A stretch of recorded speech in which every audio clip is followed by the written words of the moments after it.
Bingo! FGS. OP! Yo, salut mes humains, bienvenue dans ce nouveau revue de presse. Oui, revue de presse, d'ailleurs c'est un format que je m'éclate à faire. Pourquoi? Parce que ça me permet de traiter de plusieurs sujets en une seule vidéo. C'est un format que j'ai commencé un petit peu à développer, notamment cet été en tout cas, avec le mercato, etc. Et je prends plaisir à faire ce genre de vidéo. Aujourd'hui, on va bien évidemment parler de la Super League, puisque même si j'avais pas vraiment envie de parler de ça, parce que pour moi c'est du bullshit, clairement, et je vais m'expliquer, on voulait quand même savoir ce que j'en pensais. Donc je vais parler de la Super League, on va parler de la prolongation de Presco, parce que là aussi, il y en a qui se posent des questions, et je vais vous donner mon avis là-dessus. Est-ce que c'est bien, pas bien? Est-ce que c'est bien pour lui? Est-ce que c'est bien pour le club? Bref, on va détailler tout ça, et on va revenir bien évidemment, la LFP, on va leur envoyer une petite crotte de nez à la LFP, qui préfère être dans la répression que dans le dialogue. Bref, on s'abonne à la chaîne si ce n'est toujours pas fait. La petite clochette à côté, on clique dessus pour les notifications, le référencement. On met son plus beau pouce bleu et on lâche son petit commentaire. Et on commence tout de suite avec le premier sujet, mes humains. Ah, la Super League. Encore une fois, Javier Tebas qui fait des siennes. Ah lui, là, depuis que Ronaldo s'est barré, Messi derrière, il en peut plus, il est en PLS, le mec. Ah bah oui, la Liga n'est plus le championnat d'antan, ça rapporte plus autant d'argent qu'avant, il faut trouver des subterfuges. Alors, bien évidemment, ce monsieur, il est appuyé par qui?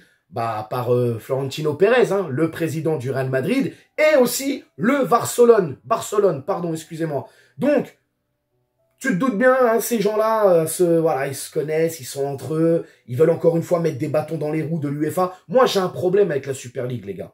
Pour moi, il y a une forme d'injustice là-dedans. C'est pas équitable. C'est-à-dire, encore une fois, ça va être tous les gros là qui vont se partager le gâteau, et puis les autres les miettes. En plus de ça, je viens d'apprendre que dans leur délire de Super League, il y aura des paliers. T'as la Blue League, la Gold League, après la Star League ou je sais pas quoi. On dirait un épisode des Bioman, frérot. C'est n'importe quoi. Cette histoire de Super League, moi, je suis contre à 100%, encore une fois. Pourquoi? Parce que il y a une forme d'injustice là-dedans. Et c'est tout pour le fric. Tout pour le fric. Où est le sport, en fait, finalement, là-dedans? Et je suis quand même très content de la position, déjà, de notre président, Nasser El Khelaifi, qui a été ferme. Mais vraiment ferme. Et en plus de ça, la punchline qu'il a envoyée à Pérez. Oh Nasser! Ah là, on est dans Rap Contenders, les gars. Incroyable! Il y a une photo de Pérez avec tous les trophées derrière, là, les Ligues des Champions. Et en gros, il lui dit, c'est quand même bizarre qu'un président d'un grand club fait la promotion de la Super League avec ces jolis trophées qu'il y a derrière. Oh, Nasser, ça boxe. Oh là là là là. Non, mais voilà. Très content, en tout cas, de la position même du club, qui a communiqué là-dessus, qui est fermement contre ça. Et il y a beaucoup d'autres clubs aussi qui sont contre tout naturellement. La Ligue des Champions, c'est la Ligue des Champions. Il faut le laisser. D'ailleurs, on nous avait dit, justement, je crois que ça avait été voté, un nouveau format de Ligue des Champions à partir de l'année prochaine. Même là, l'UEFA fait un effort, tu vois. Ils vont peut-être garder ce format actuel, justement, pour éviter que les autres commencent à fanfaronner avec leur histoire de Super League. Quoi qu'il en soit, Super League, bullshit. C'est encore une fois les mêmes personnes qui viennent essayer de nous vendre ça. Et je suis quand même très content de la position de notre club et très content aussi de la position de l'UEFA. Ça n'aura pas lieu et ça ne doit pas exister, cette Super League. Il y a des gens qui sont pour cette histoire d'avoir que les gros entre eux et puis les petits derrière. Mais non, c'est pas comme ça. Pour moi, si un club a gagné sa place en Ligue des Champions, il doit jouer la Ligue des Champions, point barre. C'est quoi ces histoires de paliers, je ne sais quoi? Faut arrêter que ces conneries. Ligue des Champions, c'est nous les consommateurs. Moi, j'aime la Ligue des Champions, comment elle est. Je ne veux pas de Super League. Ça ne m'intéresse pas. Au pire des cas, la Super League, tu te la fabriques sur PES ou sur FIFA, mais pas dans la réalité. Laissez-nous tranquilles. Point barre. Donc, pas de Super League. Merci tonton Nasser, merci le PSG, merci l'UEFA, merci tous ceux qui sont contre ça. On va enchaîner avec le second sujet. Alors, contre toute attente, prolongation de Presco. On l'a vu, juste après le coup de sifflet final Paris Saint-Germain FC Metz.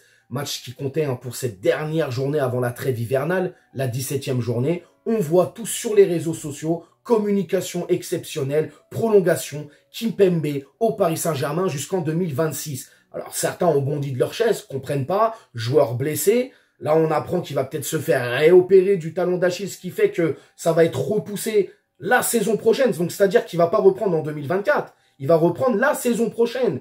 Bon, bref, beaucoup de gens s'interrogent. Moi, pour moi, cette prolongation, les gars, je pense que le club s'est protégé quelque part et le joueur aussi s'est protégé quelque part. Pour moi, les deux ont fait une très bonne affaire dans cette prolongation. Je vais m'expliquer. Déjà, prolongation ne veut pas dire que Presco va rester, les gars. Hein. On l'a vu avec Verratti, il a prolongé, derrière, il l'a envoyé là-bas dans les pays du Golfe. Donc, ça veut ne strictement rien dire. Maintenant, le truc, c'est vrai que sportivement, tu peux te poser des questions. Presco, il est blessé depuis longtemps, on le sait. Là, il revient. À quel niveau il va revenir? Entre-temps, il y a des joueurs qui sont là et qui, eux, ont de très bonnes performances à ce poste-là. La hiérarchie, forcément, Kimpembe, il est très loin derrière. On va pas se mentir. Et je ne vois pas Kimpembe revenir et être tout de suite remis comme ça titulaire. C'est pas du tout dans l'état d'esprit de Luis Enrique. Hein, c'est la méritocratie. Celui qui est bon, il joue. C'est comme ça. Évidemment, avoir Presco, c'est une force en plus. On le sait. Maintenant, pourquoi cette prolongation? Pour moi, tout simplement, comme je l'ai dit, il y a les intérêts du club et les intérêts du joueur. Tout simplement. En cas de vente, Paris pourra gratter un petit billet. Je pense que Presco aussi n'a peut-être pas envie de partir justement libre. D'ailleurs, on le sait, Presco était libre en juin. Peut-être que ça aussi, ça a pesé dans la balance. Il s'est dit, voilà, je suis un enfant du club. Si je dois partir un jour, je veux que le Paris Saint-Germain prenne un billet, ce qui est normal. Hein, c'est donnant-donnant. Donc pour moi, les intérêts sont respectés, autant bien pour Presco que pour le Paris Saint-Germain. Donc cette prolongation, on va dire, dans la forme, elle est jolie. Après, dans le fond, je peux comprendre. Le mec, il est blessé, il joue pas. Qu'est-ce qu'il va devenir finalement par rapport à son niveau de jeu? Est-ce qu'il va revenir au top ou pas? Est-ce que cette nouvelle opération va avoir lieu? Ce qui fait que ça va repousser encore une fois son arrivée dans l'équipe hein, depuis qu'il est blessé. Parce que là, on parle encore une fois, je vous le dis, de la saison d'après. Donc oui, c'est beaucoup de questionnements. Mais en tout cas, cette prolongation, je suis très content. 2026, en plus de ça, on le sait maintenant, les nouveaux contrats au Paris Saint-Germain, hein, c'est au niveau des matchs joués, etc. Il y a des paliers, tout ça, des plafonds, donc c'est très bien. Les intérêts sont respectés, voilà, c'est tout ce que j'ai à dire. Donc, bravo pour cette prolongation, hein. Presco reste avec nous jusqu'en 2026, et on lui souhaite tout le meilleur du monde, tout le bonheur du monde, et pourvu qu'il revienne, en tout cas à son niveau, et qu'il revienne très vite. On passe au troisième sujet. Ah, la LFP, hein, une fois n'est pas coutume, la LFP hein, qui fait preuve de répression, hein, encore une fois, quand c'est le PSG. Alors on va dire, oui, mais vous arrêtez pas de vous victimiser. On ne se victimise pas, ce sont des faits. Quand le Paris Saint-Germain fait la fête, fête un anniversaire, on est dans la répression, on est dans la dureté, on est dans la punition. Par contre, à côté, on peut caillasser des bus, on peut faire des saluts nazis dans un stade. Bon, bah c'est une amende, hein, et puis on se fait gronder vite fait. Mais non, quand c'est le Paris Saint-Germain, hein, là, ça nous tape bien comme il faut. Alors, je vous explique. PSG Nantes, c'était les 10 ans des parias. Qui dit 10 ans des parias dit anniversaire. Qui dit anniversaire, festivité, dans la joie et la bonne humeur, fin de match. Ça jette des feux d'artifice et tout, c'est beau, tout le monde est content dans le stade. En plus, tu gagnes le match.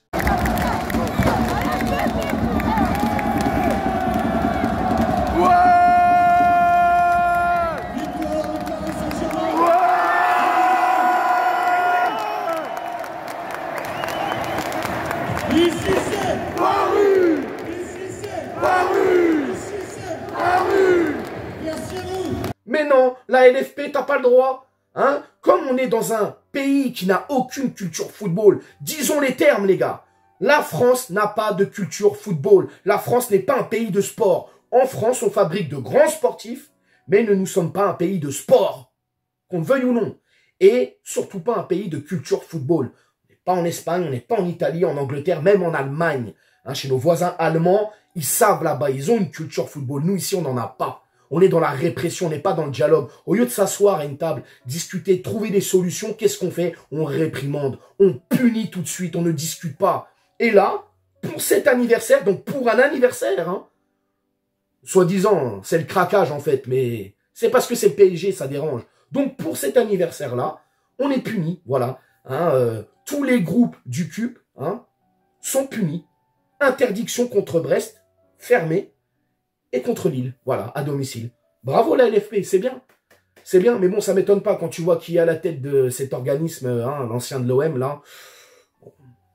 T'as compris tout de suite, hein, le PSG, toujours le PSG. Hein, quand on doit tester des nouveaux trucs sécuritaires au niveau de la Ligue 1, c'est au Parc des Princes qu'on le fait. Hein, quand on doit taper durement dans les punitions, c'est le PSG qui se fait taper durement. Mais quand c'est les autres, c'est tranquille. Hein, une petite tape sur les doigts, une petite amende et on est réglé. Mais nous, c'est des fermetures, des machins et tout, des arrêtés, je sais pas quoi. Franchement, ça commence sérieusement à me gaver. C'est en train de tuer le supporterisme, c'est en train de tuer le mouvement ultra. Clairement, laissez les supporters tranquilles.